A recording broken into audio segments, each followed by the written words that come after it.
बलूचिस्तान में इस तरह से हमले हो रहे हैं कि अब चीन का भी सब्र टूटने लगा है। अब पाकिस्तान में चीन पाकिस्तान इकोनॉमिक कॉरिडोर यानी सीपीईसी और चीनी नागरिकों पर बार बार हमले हो रहे हैं।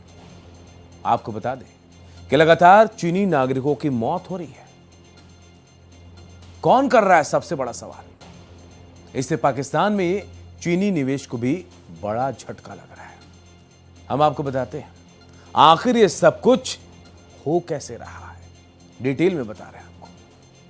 पाक आतंकवाद से जूझता चीन, जी हां, पहले भारत था, अब चीन भी जूझ रहा है पाक आतंकियों से।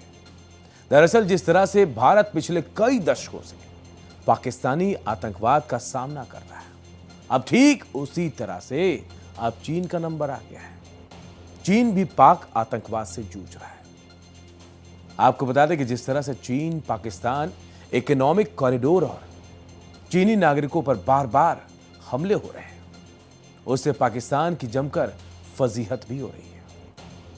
आपको बता दें कि बलूच लिबरेशन आर्मी यानी बीएलए ने पिछले महीने ऑपरेशन हेरॉफ 2.0 लॉन्च किया। इस दौरान बलूचिस्तान के 12 जिलों में एक साथ हमले किए गए, जिससे अब तो चीन भी मान रहा है कि इस हिंसा जो जारी हुई है, इसमें पाकिस्तान में चीनी निवेश जबरदस्त खतरे में आ गया है। चीन के दम पर इतराने वाले पाकिस्तान का हश्र देखिए कि अब तो उसकी काबिलियत पर चीन को भी शक हो गया। और हो भी क्यों ना, आखिर पाकिस्तान में पिछले 5 सालों में कम से कम 20 चीनी नागरिकों की मौत हो गई है, या हमलों में मारे गए लोग। सवाल उठ रहा है कि क्या चीन कोई एक्शन लेगा, इस पर कोई रिएक्ट करेगा? इस सवाल का जवाब तलाशना बहुत ही टेढ़ी खीर है। सवाल उठता है कि क्या चीन बीजिंग बॉर्डर पार सैनिक नहीं भेजेगा, या फिर पाकिस्तान के अंदरूनी मामला मानकर दखल से बचेगा?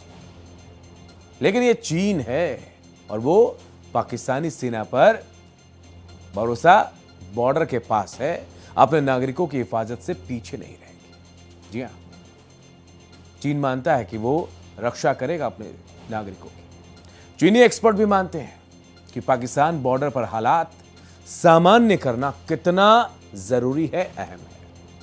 चीन इसके लिए कई विकल्पों पर भी काम कर रहा है, जैसे ज्यादा खतरे वाले इलाकों से लोगों को निकालना, ऑन साइट प्रोटेक्शन को मजबूत करना, सैटेलाइट और ड्रोन के जरिए रियल टाइम इंटेलिजेंस शेयर करना, एडवांस एंटी टेररिज्म इक्विपमेंट देना।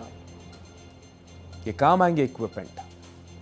पाकिस्तानी सेना की काबिलियत बढ़ाने के लिए काउंटर टेररिज्म ट्रेनिंग बढ़ाना, ये सब शामिल है। हालांकि यह भी दलील दी जा रही है कि चीन को पाकिस्तान की डायरेक्ट मदद से बचना चाहिए, नहीं तो खुद चीन भी निशाने पर आ सकता है।